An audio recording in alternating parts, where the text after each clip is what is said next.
Appeal हम लोग already पढ़ चुके हैं और इसके बाद वाला जो आपका चैप्टर था वो है सेकंड अपील, जिसे हम सेक्शन 100 से शुरू करते हैं और ऑर्डर 42 के साथ पढ़ते हैं, है ना। Section 100 to 103 with order 42।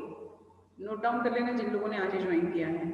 तो कल हम लोग सेक्शंस देख चुके थे सारे के सारे, आज हमको उसका प्रोसीजर देखना है। देखिए क्या होता है, जैसे कि जो सेक्शन है उसमें हमें बताया गया कि भाई सेकंड अपील क्या होती है और किस तरह से की जाती है। अब सेकंड अपील के लिए क्लियरली यहाँ पर आप लोग देख सकते हैं कि सेकंड अपील हमेशा जो होगा उच्च न्यायालय में होगा, मीन्स हाई कोर्ट, है ना। और कब होगा, इसके लिए मैंने कुछ केस लॉज भी आप लोगों को लिखवाए थे। गोविंद राजू वर्सेस मरियाम, मोनिका बुलासी, अंजलि अम्मा। और जब भी हमसे अगर ये कहीं भी इस तरह का कोई क्वेश्चन अराइज होता है कि सेकंड अपील क्या होती है और कौन से ऐसे ग्राउंड्स हैं जिनमें हम सेकंड अपील को फाइल कर सकते हैं, क्या हर जगह हम सेकंड अपील फाइल कर लें? नहीं। अगर सेकंड अपील, क्योंकि एक तरह का ये हमारे लिए रेमेडी है कि भाई अगर आपको कोई सूट आपने फाइल किया है और उसमें अगर आपको प्रॉपर जिस तरह से आपको ट्रीट किया जाना चाहिए था या जो जस्टिस की डिमांड आपने कोर्ट से की है वो नहीं मिला है, तो we have an another option कि हमारे पास हम अपील में जा सकते हैं। एक अपील तक तो समझ में आता है, पर क्या सेकंड अपील का ऑप्शन भी होना चाहिए? हाँ है। तो उसके ग्राउंड्स क्या हों, है ना। तो अब हमारे पास ग्राउंड्स कैसे हैं, जैसे कि मैं बोलूं कि भाई एक्स पार्टी डिग्री में क्या सेकंड अपील की जा सकती है, तो यस की जा सकती है। जहां पर कोई इस तरह का क्वेश्चन है, क्वेश्चन ऑफ लॉ राइज होता है वहां पर, या एक्स पार्टी डिसीजन में, और जहां पर कोई ऐसी चीज है जो कि रियली ये शो करता है कि हाँ यहाँ पर फेयर ट्रायल नहीं हुआ है, वहां पर सबसे खास चीज की 25,000 से ज्यादा का मैटर है तो ही आप, जहां पर मनी का रिकवरी है वहां पर, अदरवाइज आप यहाँ पर इससे ज्यादा की, इससे ज्यादा का, इससे कम का अमाउंट अगर है तो आप यहाँ सेकंड अपील फाइल नहीं कर सकते हैं। ठीक है, तो यहाँ पर कई सारी चीजें हैं, जैसे कि 100 का एक आप देख सकते हैं यहाँ पर क्लियरली मेंशन किया गया है कि सेकंड अपील का चॉइस हमारे पास कब होगा, जब हमारे जो भी कंडीशन है वो 100 को फुलफिल करती हैं, और इसी के साथ कुछ लिमिटेशन है जो कि 101 में, 102, 103 में बताई गई हैं कि यहाँ पर जो कंडीशंस हैं उसके साथ ही आप सेकेंड अपील फाइल कर सकते हैं। ठीक है, जैसे सेकेंड अपील और नो अदर ग्राउंड्स, जो 100 में बता दिया गया है, 100 में जो ग्राउंड्स है उसके अलावा नहीं होगा। तो इतना हम सब लोग पढ़ चुके थे। अब इसके साथ हमें प्रोसीजर पढ़ना है ना, कि भाई ऑर्डर 42 में सेकेंड अपील के लिए क्या प्रोसीजर होगा। जैसे कि आपने जब फर्स्ट अपील को पढ़ा था तो सेक्शंस में हमने उसका पूरा का पूरा प्रोविजंस देखे थे, एक उसके बारे में प्रॉपर इंफॉर्मेशन हमें दी गई कि भाई इस तरह से अपील होती है, पर उसका प्रोसीजर हमने किस में देखा, ऑर्डर में देखा। सेम चीज यहाँ पर एप्लीकेबल होगा कि सेकंड अपील के लिए हमने देख लिया है कि प्रोविजंस क्या है और कौन कौन से ग्राउंड्स हो सकते हैं और कहाँ लिमिटेशंस हैं, उसके जो प्रोसीजर होगा वो कहाँ होगा, ऑर्डर 42। अब ऑर्डर 42 क्या है, ऑर्डर 42 हमें वो प्रोसीजर देता है, जैसे फर्स्ट में आपका ऑर्डर 42 का rule 1 procedure, the rule of order 41 shall apply so far as में भी जहां तक हो सके जो अपील पर लागू होते हैं, जो डिग्रियों की अपील पर होते हैं एज इट इज होंगे। फिर इसकी जो प्रोसीजर है उस प्रोसीजर में हर एक स्टेट का, जैसे कि राजस्थान है तो उसके लिए अलग हो सकती है प्रक्रिया। सिंपल ही है कि आपका जो अपील वाला पार्ट है, यहाँ पर अपील वाला पार्ट स्टेट के अकॉर्डिंग ही वो लोग डिसाइड कर सकते हैं। जैसे राजस्थान का उच्च न्यायालय की संशोधन करने की शक्ति है यहाँ पर, फिर न्यायालय को यह निर्देश देने की शक्ति कि उसके द्वारा बनाए गए प्रश्न पर अपील सुनी जाए। Power of court to direct that the appeal be heard on the question formulated by it. आदेश 41 के नियम 11 के अधीन द्वितीय अपील, जैसे मैंने क्या कहा अभी फिर से ध्यान से सुनिए कि अपील के प्रोविजंस जो 41 में बताए गए हैं बहुत ज्यादा उसी के तरह के जो प्रोविजंस है वही एप्लीकेबल होंगे। अब जैसे यहाँ पर ऑर्डर 41 के रूल 11 में जो सेकंड अपील की सुनवाई के लिए जो ऑर्डर किए जाने के समय कोर्ट अगर 100 में, सेक्शन 100 में जो ग्राउंड्स हैं या कोई ऐसा क्वेश्चन है जो अराइज होता है, अगर वो उसे बनाता है तो न्यायालय यहाँ पर इस तरह का ऑर्डर कर सकेगा और द्वितीय अपील जो कि सेकंड अपील में उस चीज को सुना जाएगा और एप्लीकेंट कोर्ट की परमिशन के बगैर 100 में दी गई जो भी प्रोविजन से उसके अलावा और किसी भी तरह का कोई भी अलग ग्राउंड लेने के लिए एलिजिबल नहीं होगा या नहीं ले सकता है। आई रिपीट, हो सकता है समझ नहीं आया हो। देखिए क्या होगा, सेकेंड अपील में भी प्रोविजंस हमारे अपील की जो प्रक्रिया है वो प्रक्रिया हमने कहाँ बताई है,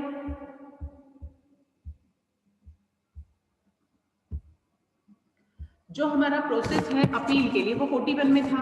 ठीक, अब जब 41 में हमने वो प्रोसीजर देखा तो यहाँ सेकेंड अपील में भी आपकी प्रोविजंस जो प्रोसीजर है, जो प्रक्रिया है वो प्रक्रिया वही होगी। भाई आपकी फर्स्ट अपील की जो प्रक्रिया है वही सेकेंड अपील की भी प्रक्रिया होगी। पर यहाँ पर सबसे खास चीज ये है कि आप आपके हिसाब से चीजें नहीं कर सकते। कोर्ट ने अगर मान लीजिए कोर्ट ने ही कोई ऐसा क्वेश्चन अराइज किया है या 100 जो सेक्शन 100 है उसमें जो ग्राउंड्स बता दिए गए हैं उसके अलावा आप कोई अलग अनादर कोई ग्राउंड नहीं ले सकते हैं। ठीक है, ये सबसे खास चीज है कि यहाँ पर हमारे पास लिमिटेशंस हैं, उस लिमिटेशन से बाहर जाकर हम सेकंड अपील फाइल नहीं कर सकते।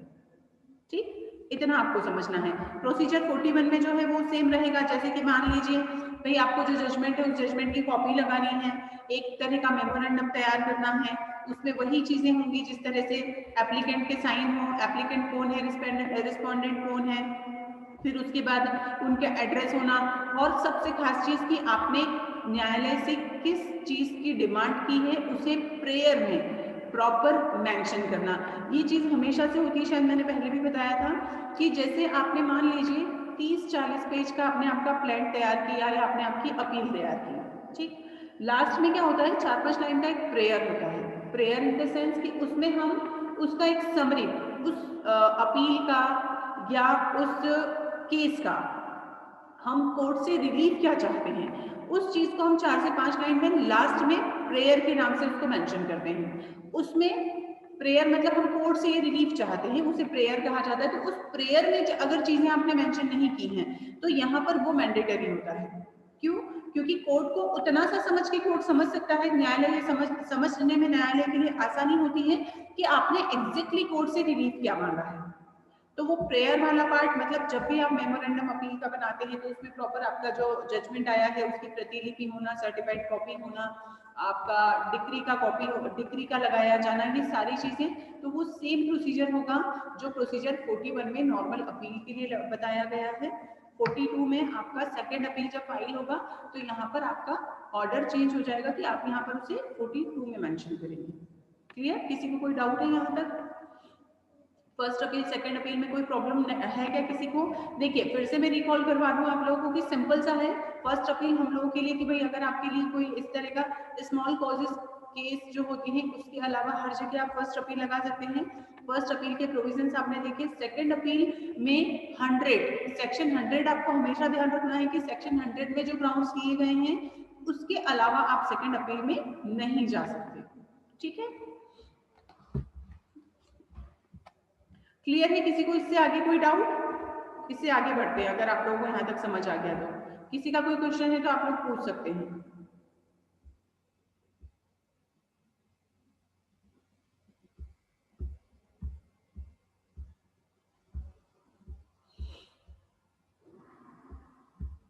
देखिए अब एक चीज और कि क्या ऑर्डर्स की अपील की जा सकती है? ऑर्डर्स फ्रॉम विच अपील्स लाई, सबसे खास चीज, क्योंकि देखिए ऑर्डर्स होते क्या हैं अब तो शायद सबको पता होगा। प्रवीण पटेल,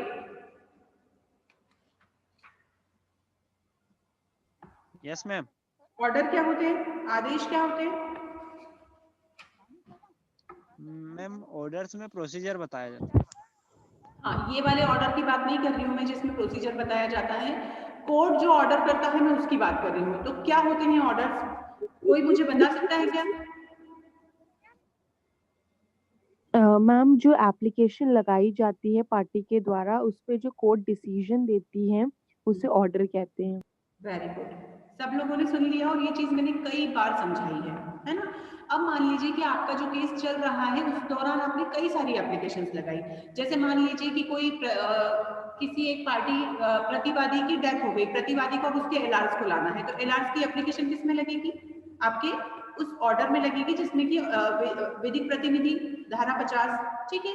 तो अब यहाँ पर धारा 50 के साथ वो ऑर्डर 32 है आई थिंक, तो यहाँ पर उस ऑर्डर में आपने एप्लीकेशन लगाई। अब उस ऑर्डर में जब आपने एप्लीकेशन लगाई और मान लीजिए वो खारिज हो गई, ठीक, तो अब आप क्या करेंगे, तो यहाँ पर देखिए ये एक एग्जांपल था, जो जो चीजें मेंशन की गई हैं सीपीसी में सिर्फ उन्हीं ऑर्डर के अगेंस्ट अपील लगाई जा सकती है। जैसे मैंने तो ये एक एग्जांपल दिया है, अब कई सारे ऐसे ऑर्डर्स होते हैं जिनके लिए हम अपील में जा सकते हैं और कुछ ऐसे भी होते हैं जिसमें हम अपील में नहीं जा सकते हैं। उसका रीजन फिर वही आ जाता है कि पेंडेंसी बहुत ज्यादा हो जाती है। अगर हर एक ऑर्डर के अगेंस्ट अपील का राइट दे दिया जाए तो आप तो हर ऑर्डर के लिए अपील में चले जाएंगे, और अगर आप हर ऑर्डर के लिए अपील में चले जाएंगे तो केस कैसे आगे बढ़ेगा, है ना। जब तक वो डिसाइड नहीं होगा तब तक आपका केस वहीं रुक जाएगा। अब मान लीजिए आपका जो ऑर्डर आपने किया है, ऑर्डर जिसके अगेंस्ट में आपने अपील लगाई है, अभी यहाँ पर केस तो फिर उस स्टेज से आगे तो बढ़ नहीं सकता जब तक कि उस ऑर्डर की अपील डिसाइड नहीं हो जाए।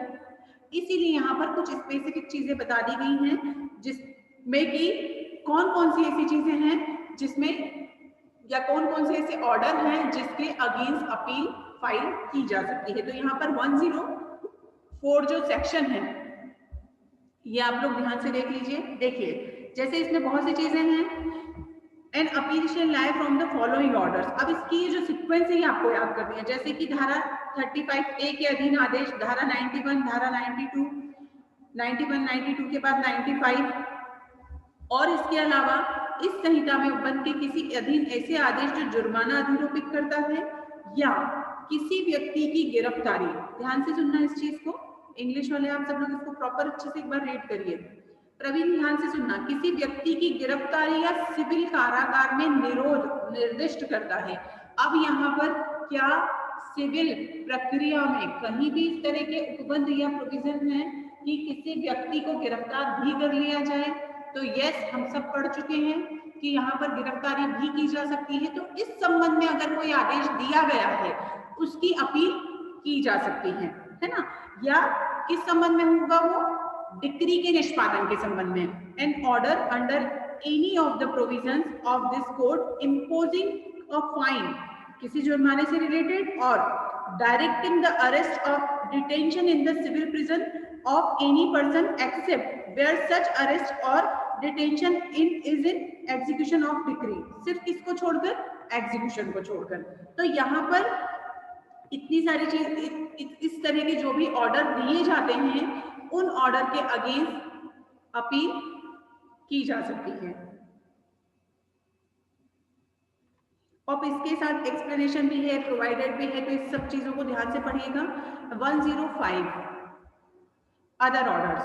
अब अदर ऑर्डर्स क्या हैं, अभिव्यक्ति रूप से अन्यथा उपबंधित के सिवाय किसी न्यायालय द्वारा अपनी आरंभिक या अपीली अधिकारिकता के प्रयोग के लिए किसी भी आदेश की कोई भी अपील नहीं होगी, किंतु जहां डिक्री की अपील की जाती है वहां किसी आदेश में की गई गलती या त्रुटि या अनियमितता जिससे मामले में विनिश्चय पर प्रभाव पड़ता है, अपील ज्ञापन में आक्षेप के आधार पर उसे वर्णित किया जा सकेगा। सिंपली क्या है, जैसा कि बता दिया गया है कि भाई किन किन कंडीशन में किसी ऑर्डर की अपील की जा सकती है। इन सब के सिवाय अगर कुछ ऐसा हुआ है कि कोई आपको डिक्री दिया गया, उस दौरान आपने, जैसे मैंने अभी एक एग्जांपल दिया आपको कि भाई एलार्स को पार्टी नहीं बनाया गया, रिकॉर्ड पर नहीं लिया गया, उसके लिए आपको यहाँ पर उस आदेश के खिलाफ आपको अपील करने का अधिकार नहीं था। अब क्या हुआ, अगर पार्टी नहीं बनाया और आपके फेवर में डिसीजन नहीं हुआ, अब जब आप अपील में जाएंगे तो आप उस अपील के साथ इस ग्राउंड को भी अराइज करेंगे कि आपने यहाँ पर अपने एलार्स को पार्टी बनाए जाने के लिए कोर्ट में एप्लीकेशन फाइल किया था, पर उस एप्लीकेशन को खारिज कर दिया गया और इस कारण से भी आपके साथ जस्टिस नहीं हुआ है। तो यहाँ पर जो दूसरा ऑर्डर एक अलग चीज है, डिक्री भी है उसी में, और उस ऑर्डर के कारण आपका जो न्याय जिस तरह से आपको मिलना चाहिए था वो नहीं मिला। तो जब हम अपील फाइल करेंगे तो हम उस ऑर्डर को भी यहाँ मेंशन कर सकते हैं। क्लियर, ठीक है। अब इसमें क्योंकि यहाँ पर क्या होगा कि अगर आप यहाँ पर उस ग्राउंड को भी अराइज करते हैं कि किस ऑर्डर के अगेंस्ट आपका डिसीजन हुआ है और उस कारण से आपका जो जजमेंट हुआ है वो प्रॉपर नहीं हुआ है, तो यहाँ उसे अपील में मेंशन किया जा सकता है, उस मेमोरेंडम में अपील का जो है उसमें मेंशन किया जा सकता है।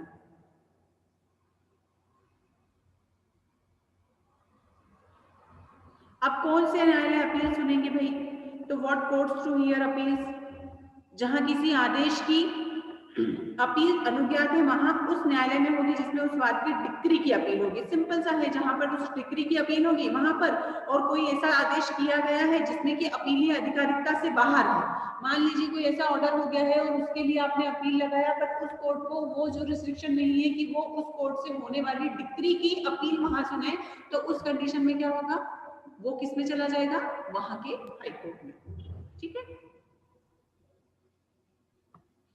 अब कई बार ये पूछा जाता है, क्वेश्चन आता है कि भाई किस किस तरह के पावर्स होते हैं। तो जब आप अपील का आपका क्वेश्चन बनता है, मैंने कल आप लोगों से एक पीडीएफ भी शेयर किया, उसमें सारी डिटेल्स जितनी भी अपील से रिलेटेड है सारी की सारी उसमें मेंशन की गई हैं। अब आपको यहाँ पर उसमें जहां पर अगर मेंशन नहीं है कि केस लॉज डालना है, सेक्शंस पुट अप करने हैं, ऑर्डर लगाने हैं, वो सब आप पढ़ के और उसमें हाईलाइट करते चले जाएंगे। अब जैसे मैंने कहा कि अगर आपसे कोई पूछता है कि अपीलेट कोर्ट के पावर सीपीसी में कहाँ बताए गए हैं, तो आपको सडन क्लिक होना चाहिए 107 में। अगर आपसे कोई पूछता है कि भाई अपील के प्रोविजंस कहाँ हैं, तो आपको सडन उसके ऑर्डर और सेक्शन क्लिक होने चाहिए।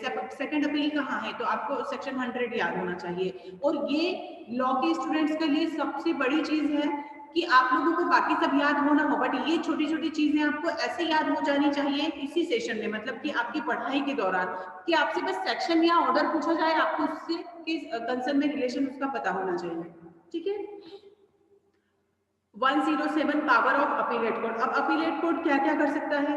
To determine a case finally, to remand a case, remand भेज देना है ना, और किसी भी तरह के issues, to frame issues and refer them for trial, ये भी होता है। देखिए एक चीज और मैं आपको बताती हूँ इसमें क्या होता है। जैसे मान लीजिए कि हमने कोई अपील लगाई, अब उस अपील को जब हमने फाइल किया तो उसमें अपीलेट कोर्ट को ये देखते ही अपीलेट कोर्ट को ये लगा कि अरे इसमें तो इश्यू ही प्रॉपर नहीं बने हैं, तो यहाँ कोर्ट ये भी कर सकता है, अपीलेट कोर्ट ये भी कर सकता है कि उस केस को अपील के तौर पे आपने एक्सेप्ट किया, उसमें आपने मेंशन कर दिया कि इसमें कहाँ कहाँ क्या क्या कमियां थी, उससे मेंशन करके उसे फिर से रिमांड कर दिया, भेज दिया किसे? उस कोर्ट को जहां से कि ये केस जहां जिसने की जजमेंट दिया है। क्यों? क्योंकि यहाँ पर जैसे कि मान लीजिए एक ऑप्शन समझने के लिए कि इश्यूज ही प्रॉपर नहीं बने थे, ठीक, तो अब या फिर विटनेस में कोई ऐसा विटनेस रह गया जिसका कि एविडेंस होना जरूरी था। ये लास्ट वाली लाइन देखिए, अतिरिक्त साक्ष्य ले, ऐसे साक्ष्य का लिया जाना अपेक्षित करे। अपेक्षित करे या तो खुद ले ले, और अगर खुद नहीं लेता है तो केस को वापस उसी कोर्ट को भेजकर उन्हें ये डायरेक्शन दे सकता है कि अब आप इसके जिस व्यक्ति के एविडेंस लिए जाने थे उसके एविडेंस ले। अगर एविडेंस नहीं लिए जाने हैं, या मान लीजिए किसी व्यक्ति को पार्टी बनाया जाना था और नहीं बनाया गया है, या इश्यूज प्रॉपर नहीं बनाए गए हैं, या केस में कोई ऐसी चूक हो गई है जो कि जिसका की जुरिस्डिक्शन है वो इसे ठीक कर सकता है, तो उस तरह के ऑर्डर के साथ वो वापस उस कोर्ट में उसे भेज सकता है। ये अपीलेट कोर्ट के पावर्स होते हैं। क्लियर? इसी तरह 108 procedure in appeal from appellate decrease and orders. Appellate decree और आदेशों की अपील की प्रक्रिया। अपील की प्रक्रिया क्या होगी?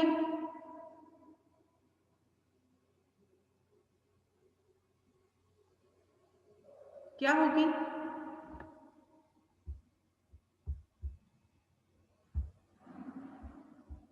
पराग, सिंपली आपको बोलना चाहिए जो ऑर्डर 41 और 42 में बताई गई है। वेरी सिंपल है ना अर्शिया?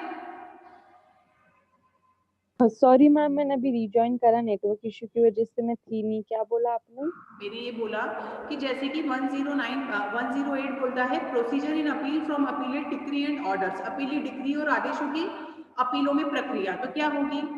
जो इस सेक्शन में बता दी गई है, इसके अलावा और कहाँ बताई है? 41 और 42 में। आपको हमेशा ये क्लिक होना चाहिए, जैसे कि मैंने कहा कि भाई जो पावर्स हैं general provisions relating to power of appellate court तो कहाँ होंगे 107 में होंगे, प्रोसीजर कहाँ होगा 41 42 में होगा, सेकंड अपील कहाँ होगी 100 में होगी, है ना। तो अपील वाला पार्ट एकदम रट जाना चाहिए आप लोगों को, ठीक है। Yes ma'am.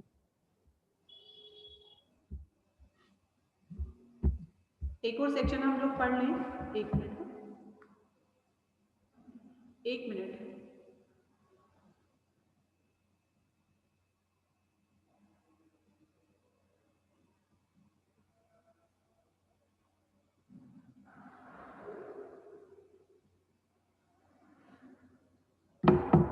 देखिए अब उसके बाद है सबसे खास चीज, when appeals like to the supreme court, उच्चतम न्यायालय की अपीलें कब होंगी, ये वाला एक पोर्शन और हमें पढ़ना है। सबसे देखिए यहाँ पर क्या है, संविधान के भाग 5 और अध्याय 4 में उपबंधों के और ऐसे नियमों के जो भारत के न्यायालयों से अपीलों के संबंध में उच्चतम न्यायालय द्वारा समय समय पर बनाए जाएं और उसके पश्चात अंतर्विष्ट उपबंधों के अधीन रहते हुए किसी उच्च न्यायालय की सिविल कार्यवाही में किसी निर्णय, डिक्री या अंतिम आदेश की अपील उच्चतम न्यायालय में होगी, और यदि उच्च न्यायालय यह प्रमाणित कर दे कि मामले में व्यापक महत्व का कोई सार्वभौमिक प्रश्न अंतर्विदित है या उच्च न्यायालय की राय में उस प्रश्न का उच्चतम न्यायालय द्वारा भी निश्चय आवश्यक है।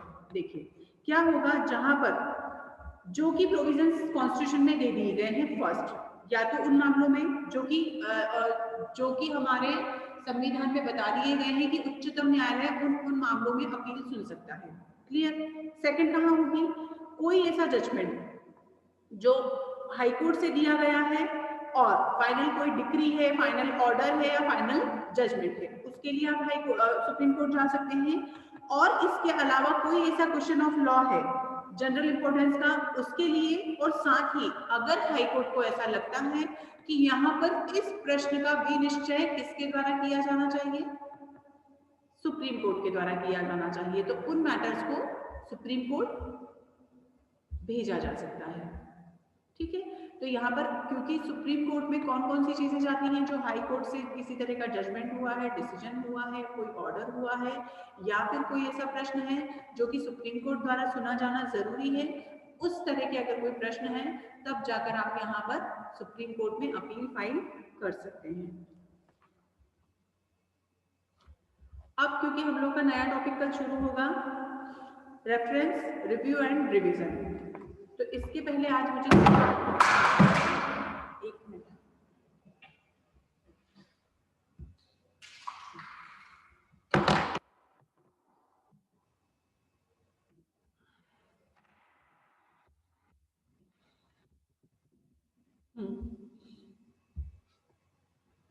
थर्टीन स्टूडेंट्स मुझे दिख रहे हैं अभी, है ना, और 13 से ही मेरे आज कुछ क्वेश्चंस हैं। सबसे पहला है पराग से, पराग आवाज आ रही है और कोई भी लीव नहीं करेगा,